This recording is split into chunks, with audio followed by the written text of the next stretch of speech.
మన విశ్వాసాన్ని చెడగొట్టుకోకండి. దేవునికి మహిమ కలుగును గాక. 4 సత్యమైన మాటలు మీకు చెప్తాను, వినండి. అపోస్తలుడైన పౌలు గారు 2వ తెస్సలోనికీయులకు రాసిన 2వ పత్రిక. అపోస్తలుడైన పౌలు తెస్సలోనికీయులకు రాసిన 2వ పత్రిక 3వ అధ్యాయం 6-7 వాక్యాలు. సహోదరులారా, మా వలన పొందిన బోధన ప్రకారము కాక అక్రముగా నడుచుకొను ప్రతి సహోదరు యొద్ద నుండి తొలగిపోవాలని మన ప్రభు అయిన యేసుక్రీస్తు పేరిట మీకు ఆజ్ఞాపించుచున్నాను.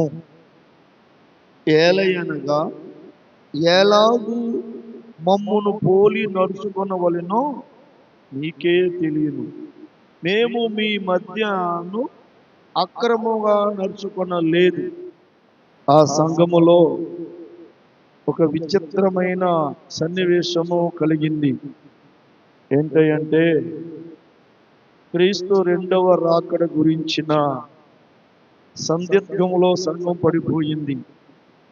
కొంతమంది అక్రమంగా దారులు, అన్యాయపు బోధలు, కలవరపరిచే బోధలు, కలవరపరిచే మాటలతో క్రీస్తు రాకడ జరిగిపోయిందని ఆ విశ్వాసులను కలవరపరుస్తూ ఉన్నారు. ఆ విశ్వాసులను మనసులు చంచలం చేస్తూ ఉన్నారు.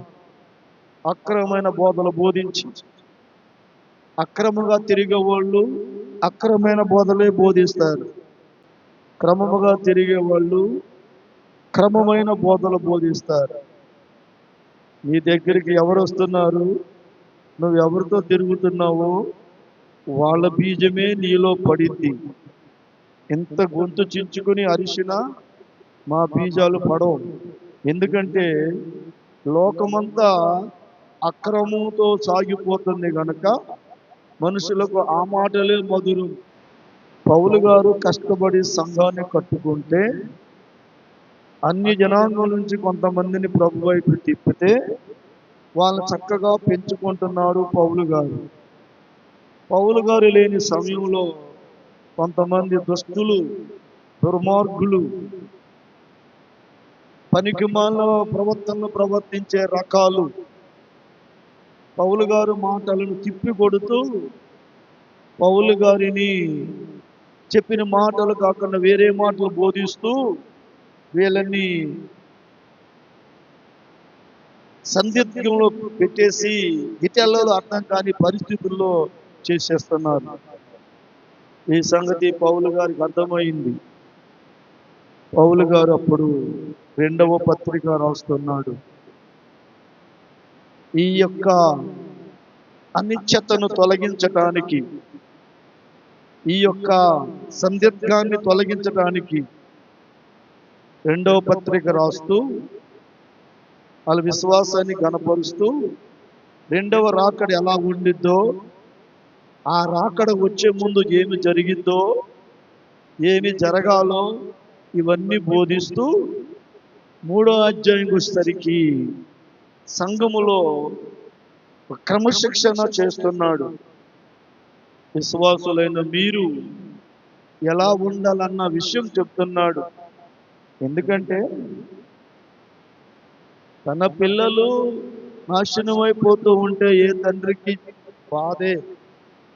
కష్టపడి కనుక్కున్నాడు, కష్టపడి సంపాదించుకున్నాడు, కష్టపడి సంఘాన్ని కట్టుకుంటే పాస్టర్ గారి మాటలు కాకుండా వేరే మాటలు, వేరే దుర్బోధలు, పాస్టర్ గారు చెప్పింది ఒకటైతే మనం వేరే చేద్దాంలారా అని తల్లిదండ్రుల మాట వినకుండా, ఎవరి మాట కాకుండా మా మాటే నెగ్గాలిరా, ఇది పద్ధతి అని ఏదో మాయ చేసే మాటలు, మోసాలు చేసే మాటలు చెప్పే రకాలు ఆనాడు సంఘాల్లో కూడా ఉన్నాడు, ఈనాడు కూడా ఉన్నాడు. జాగ్రత్త. ఈరోజు పౌలు గారు బాధ మనకు తెలియజేస్తున్నాడు బైబిల్ నుంచి. నా బాధ కూడా మీకు తెలియజేస్తున్నా. నేను, నా భార్య, పిల్లలు దేవుని మహాకృప వల్ల మాకు బతకలు ఏమన్నా బాధ లేదు. ఎప్పుడు బతకదాం గురించి నేను ఆలోచించలేదు అసలు ఎన్నడూ. అన్నం లేని రోజులు ఉన్నాయి, పస్తులున్న రోజులు ఉన్నాయి, బట్ట లేని రోజులు ఉన్నాయి, కడుపు మార్చుకున్న రోజులు మాకు ఉన్నాయి. ఈరోజు తిందామంటే ఎక్కువైపోయే రోజులు అయిపోయినాయి. అన్నీ మాకు ఉన్నాయి, అన్నీ అనుభవించాం. లేమి అనుభవించాం, కలిమి అనుభవిస్తున్నాం. కాబట్టి కొంచెం జాగ్రత్తగా ఉంటారని నేను నీకు బోధిస్తున్నా ఈ రాత్రి. సహోదరులారా, నా పాట విలువైనది, భేదము లేనిది. కాబట్టి పౌలు గారు తన బిడ్డలతో, సహోదరులారా, మా వలన పొందిన బోధన ప్రకారము కాక, వినండి బాగా, ఒక్కొక్క విషయాన్ని మీకు వివరిస్తాను. మా వలన వినిన బోధన ప్రకారము కాక అంటే నేను మీకు ఏ బోధ చేశానో, ఎలా ఉండమని బోధ చేస్తున్నానో, మీకు నేను ఏమి నేర్పుతున్నానో ఆ పద్ధతి కాక, నేను ఏమి నేర్పిస్తున్నానో, నేను ఏమి మీకు బోధిస్తున్నానో, నేను ఎలా ఉండమని మీకు చెబుతున్నానో, నేను ఎలాగా నడుచుకోవాలని మీకు బోధిస్తున్నానో, పరలోకం ఎలాగ వెళ్ళాలని బోధిస్తున్నానో, దేవుని సన్నిధి ఎంత విలువైందని మీకు బోధిస్తున్నానో, నరకము ఎలా తప్పించుకోవాలని మీకు బోధిస్తున్నానో, ఆ బోధ కాక అక్రమముగా అంటే వ్యతిరేకముగా, ఆ బోధకు వ్యతిరేకంగా నడుచుకునే ప్రతి సహోదరుణ్ణి మీ నుంచి, మీ యొద్ద నుండి తొలగిపోవాలని మన ప్రభు అయిన యేసుక్రీస్తు పేరిట మీకు నేను ఆజ్ఞాపిస్తున్నాను. నేను చెప్పే బోధ వినకుండా, నేను చెప్పే మాటలు వినకుండా అక్రమముగా సాగుతున్నారు కొంతమంది. మీ విశ్వాసాన్ని దెబ్బతీస్తూ కొంతమంది ఉన్నారు. చెడ్డ బోధలు బోధిస్తూ మీ దగ్గరకు వచ్చి మీ మాటలు దేవునికి ఇష్టం కాకుండా వాళ్ళ మాటలు మీ మీద రుద్ది మిమ్ములను పాడు చేస్తున్న వాళ్ళు ఉన్నారు. నేను ఎందుకు మీకు ఎలా ఉండాలని చెప్తున్నానంటే, మీ మీద అసూయ కాదు, ద్వేషం కాదు, ఈర్ష్య కాదు, దేవుడికి మనం ఇష్టంగా ఉండాలని నేను చెప్తే. కానీ మనం ఏం చేస్తున్నాం తెలుసా? అన్యుల ఆచారాలు వింటూ, క్రైస్తవులు కొంతమంది దుర్మార్గులు చెప్పిన బోధలు వింటున్నారు, కానీ దైవజనుడి యొక్క మాటలు గుర్తింపు పొందటల్లా. దైవజనుడు మిమ్మల్ని నాశనం చేసేవాడైతే మిమ్మల్ని కన్నడ అసలు. దైవజనుడు నాశనం చేసేవాళ్ళు ఉన్నారు. పై పోతలు పూసి లాగేసిన వాళ్ళు బోలు మంది ఉన్నారు. డబ్బు కోసం బోధించేవాళ్ళు, దొంగ బోధకులు బోలు మంది ఉన్నారు. పాపిష్టి మాటలు చెప్పే బోధకులు బోలు మంది ఉన్నారు. ఇక్కడ చూడండి, నేను బోధించిన బోధ ప్రకారం కాక అక్రమముగా నడుచుకొని ప్రతి సహోదరుడిని నీ యొద్ద నుండి తొలగిపోవాలని ప్రభు యేసు నామములో నీకు ఆజ్ఞాపిస్తున్నా. నేను నీకు ఆజ్ఞాపిస్తున్న సంఘానికి పౌలు గారు ఆజ్ఞాపిస్తున్నాడు ఏంటంటే, అక్రమంగా నడుచుకున్నవాడు నీ యొద్ద నుండి వాడు తొలగించు. నువ్వు వారితో సహవాసం చేయొద్దు, వారితో మాట్లాడొద్దు, అసలు వాటి యొద్ద ఉండదు. వింటున్నారా? అక్రమముగా నడుచుకొనుచు ప్రతి సహోదరుని యొద్ద నుండి తొలగిపోవాలని మిమ్మల్ని వేడుకుంటున్నాను. ఎవడైతే అక్రమంగా నడుస్తున్నాడో వాడి యొద్ద మీరు ఉండొద్దు. అది ఎవరైనా కావచ్చు.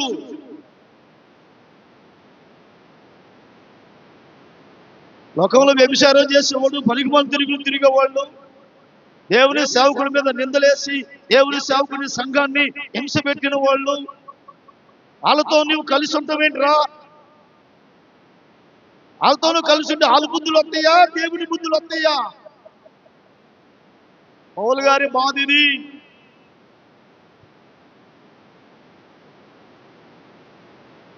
ఈ అక్రమంగా నడుచుకునే వాళ్ళని అసలు వాళ్ళు నీ వద్ద ఉండొద్దు, నువ్వు వాళ్ళ వద్ద ఉండొద్దు. ఈ రోజుల్లో మన వద్ద ఎవరుంటున్నారు? ఎవరుంటున్నారు చెప్పండి? నీ వద్ద ఉండేది ఎవరు? వాక్యానుసారంగా నడిపించేవాడా? వాక్యం ఒకటి చెప్తే ఇంకొకటి చేయనేవాడా? చిన్నపిల్లలే ఏ పర్వాలేదులే అనేవాళ్ళ, తప్పు అనేవాళ్ళ, నువ్వు చేస్తుంది తప్పు అనేవాళ్ళ, నీ తప్పుని సరిపెట్టుకుని సమర్థించి నిన్ను పాపంలో ముంచేసేవాళ్ళ? అసలు ఎవరు? పౌలు గారు ఏమంటున్నారు చూసావా? అసలు వాళ్ళు నీ దగ్గర ఉండొద్దు, వాళ్ళ దగ్గర నువ్వు ఉండొద్దు. ఆదివారం నువ్వు చర్చికి రాని దగ్గర నువ్వు ఉండొద్దు. అసలు చర్చికి రాని వాడి దగ్గర నువ్వెందుకు తిరుగుతున్నావు? అసలు ఎవరితో ఉండాలి? ఆ మాట చెప్పు. ఆయన కింద ఏమన్నా తెలుసా? మమ్మల్ని పోలి నడుచుకోండి. చూడండి ఏమన్నాడు కింద వచ్చిన, ఎలాగూ మమ్మల్ని పోలి నడుచుకోవాలో మీకు తెలుసు. మేము ఎలాంటి వాళ్ళవి? నేను ఎలాంటి వాడిని? ఎంత కష్టపడితే మీరు వచ్చారు? 24 గంటలు మీకోసం బాధపడేవాడిని, ప్రార్థన చేసేవాడిని, 24 గంటలు మీకు క్షేమం కోరి అయ్యో అయ్యో అని భయం దగ్గర బతికులోనే వాడిని కదా. మరి నన్ను పోలి నడుచుకోవాల్సిన వాళ్ళు ఈరోజు ఎవడో అక్రమంగా సాగేవాడు గురించి వస్తావేంటి? ఆడి చెప్తే వింటావేంటి? ఆడి మాటలు వింటావేంటి?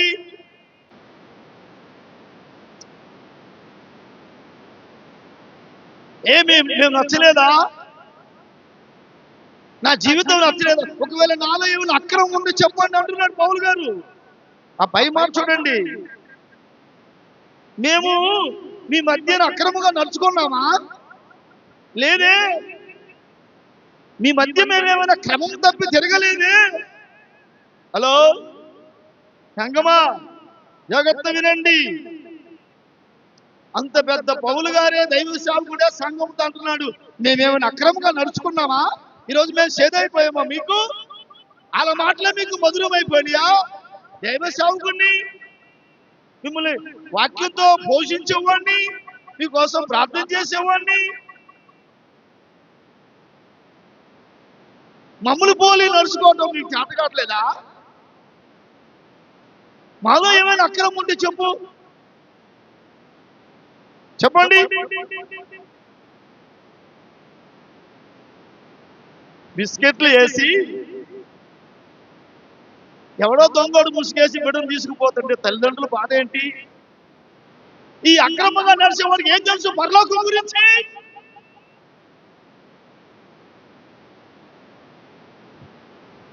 సంఘంలో పాటలు పాడతారు, ఫంక్షన్లు చూస్తే వేషాలు వేస్తున్నారు. ఏంటి దరిద్రం? సంఘంలో పాటలు పాడతారు, ఏదైనా ఫంక్షన్ల కార్యక్రమాలు అయితే వేషాలు వేస్తున్నారు. ఏంటి దరిద్రం? మాలో ఏమైనా అక్రమం ఉంటే చెప్పు.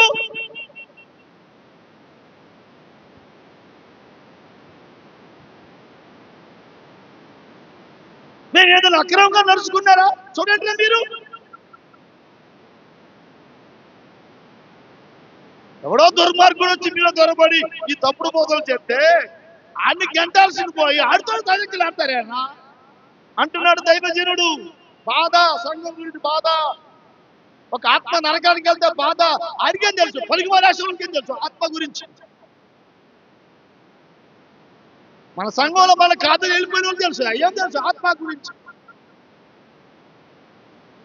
లోకంలో తిరిగేవాడికే తెలుసు ఆత్మల గురించి. ఆత్మ కాసేపు, వీరితో కాసేపు, ఆత్మ కాసేపు పనికి మళ్ళీ ఆశ వాళ్ళకి ఏం తెలుసు పరిశుద్ధాత్మ గురించి, నీ ఆత్మ రక్షణ గురించి.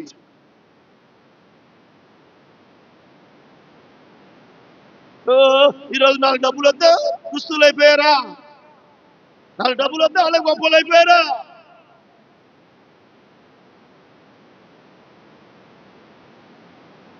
అర్థమవుతుందా? దేవుడు ఏమంటున్నాడు ఈ రాత్రి మనతో? అక్రమముగా నడుచుకొనుచు అక్రమముగా నడుచుకొను ప్రతి సహోదరుని యొద్ద నుండి ఎవరు తొలగిపోవాలి? ఎవరు తొలగిపోవాలి? ఎవరండి? నీకు తప్పుడు బోధలు బోధిస్తుంది ఎవడు? తప్పుడు సిద్ధాంతములు మిమ్మల్ని తీసుకెళ్తుంది ఎవడు? వాడి నుంచి తొలగిపోను ముందు. అటువంటి వాడి నుంచి తొలగిపో ముందు. సంఘంలో ఉండలేవు, సంఘముతో ఉండలేవు.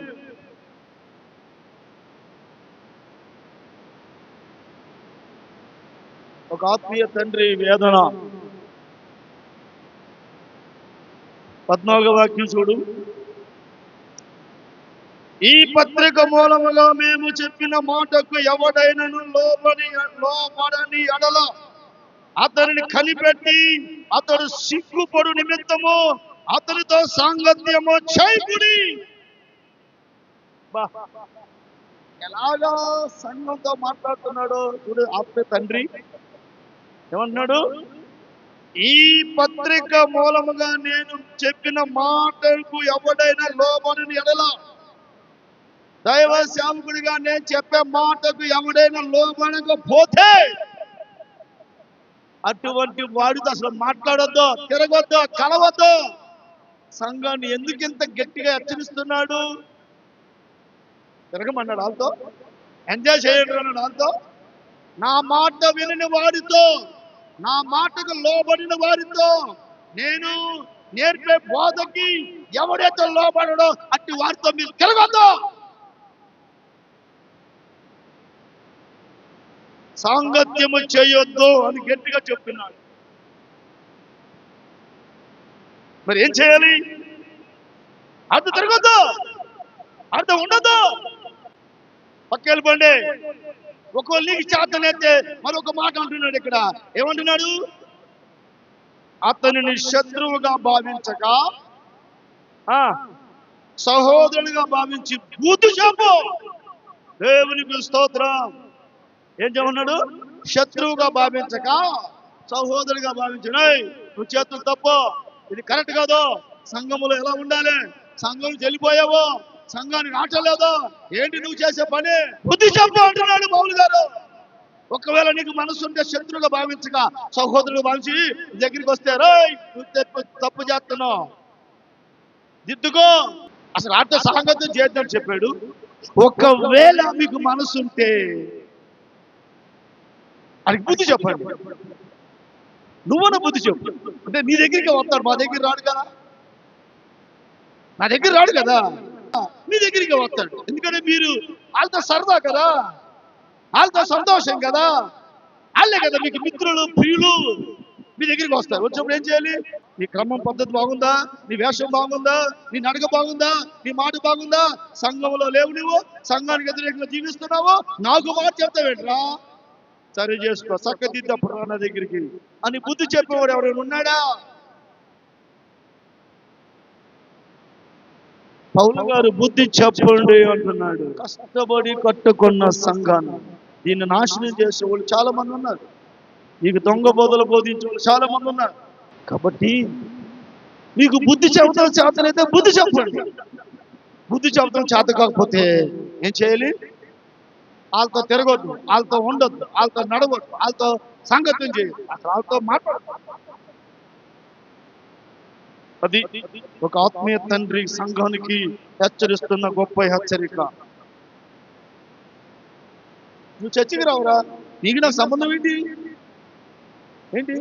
నా ప్రియమైన సంఘస్థులారా, ఆనాడు తెస్సలోనిక సంఘానికి తండ్రిగా, ఆత్మీయ తండ్రిగా పౌలు గారు పడ్డ బాధ మీకేం తెలుసు?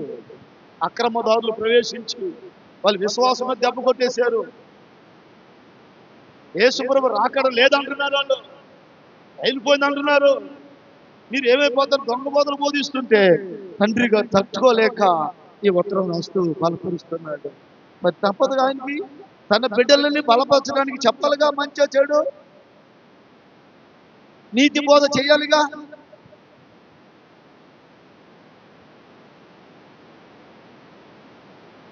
ఇక్కడ రెండు విషయాలు గుర్తుపెట్టుకోండి. ఒకటి, అక్రమముగా నడుచుకోని వారి యొద్ద నుండి నువ్వు తొలగాలి. రెండు, వాళ్ళతో సాంగత్యం చేయొద్దు. మూడు, నీ చేతనైతే బుద్ధి చెప్పి వాళ్ళు మార్చు. మాట్లాడడం చేత కాకపోతే నువ్వు పక్కకు తొలగిలిపో. నాలుగో విషయం చెప్తున్నాను, చాలా ముఖ్యమైన విషయం. గుర్తుపెట్టుకోండి బాగా, ఇది ఇంపార్టెంట్ విషయం చెప్తున్నాను. అదేంటి తెలుసా? నీ ఆత్మీయ తండ్రి, నీ ఆత్మీయ తల్లి అక్రమముగా నడుచుకునే వాళ్ళైతే వాళ్ళు వదిలిపెట్టేయండి. వాళ్ళతో తిరగొద్దు, వాళ్ళతో ఉండొద్దు. నీ ఆత్మీయ తండ్రి, నీ ఆత్మీయ తల్లి వాళ్ళు ఎలా తిరిగే వాళ్ళు ఆలోచించుకో. నిన్ను తప్పుడు మార్గంలో నడిపించే వాళ్ళ, నిన్ను సత్య మార్గంలో పరలోకాలు నడిపించే దైవజనులా లేదో ఆలోచించుకో.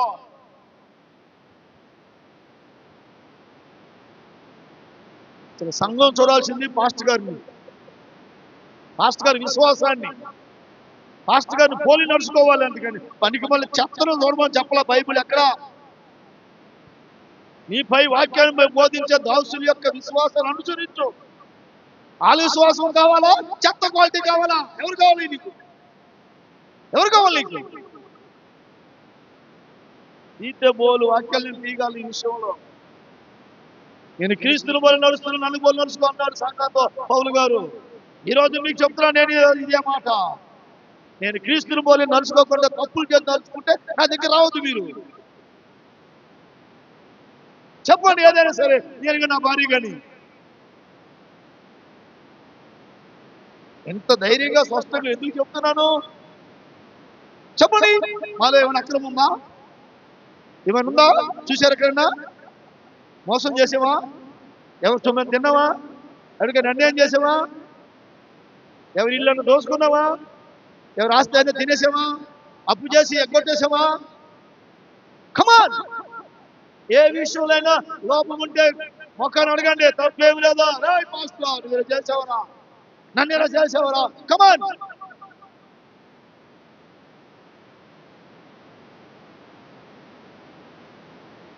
ఎంత నిజాయితీగా నడుచుకున్న దైవజనుల దగ్గర నీకు ఎలా ఉండాలి? ఎలా ఉండాలి? ఎవడో మధ్యలో పనికిమాల మాటలు మాట్లాడితే ఆడి మాట్లాడతావా? వాళ్ళకి చెప్పని చేద్దావా?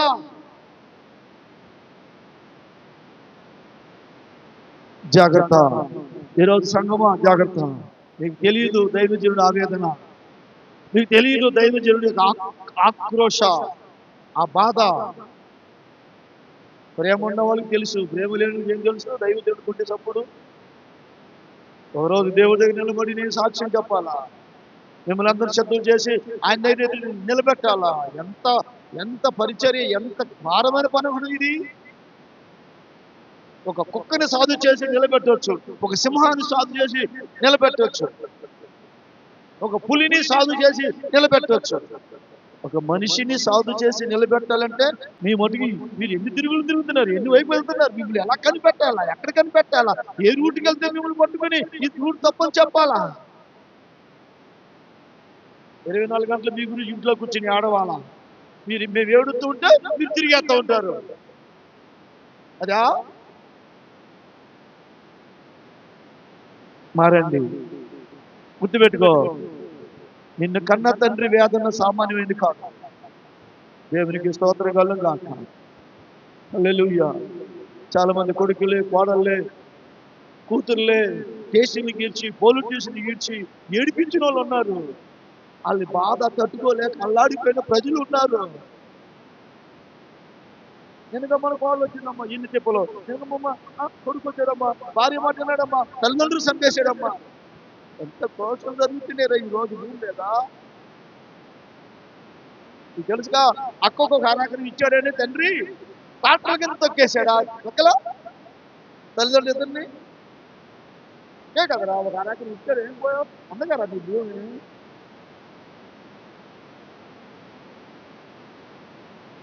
జాగ్రత్త ఉండండి, జాగ్రత్త ఉండండి. నేను చచ్చిపోయినా బ్రతికినా జాగ్రత్త ఉండండి. విశ్వాసాన్ని వదిలిపెట్టకండి, ప్రభు మీద నమ్మకాన్ని వదిలిపెట్టకండి. ఎవడో వచ్చి పనికిమాల కోతలు కూస్తే మాత్రం ఆడితో ఉంటావా? వాడిని విసర్జించి బయటకు వస్తావా? మరోసారి చెప్తున్నా, ఫంక్షన్లో ఒకలాగా, చర్చిలో ఒకలాగా ఇప్పుడు ఉండకండి. ఫంక్షన్ వచ్చినప్పుడు ఒకలాగా తయారవ్వకండి, చర్చిలో ఉన్నప్పుడు మరొకలాగా తయారవ్వకండి.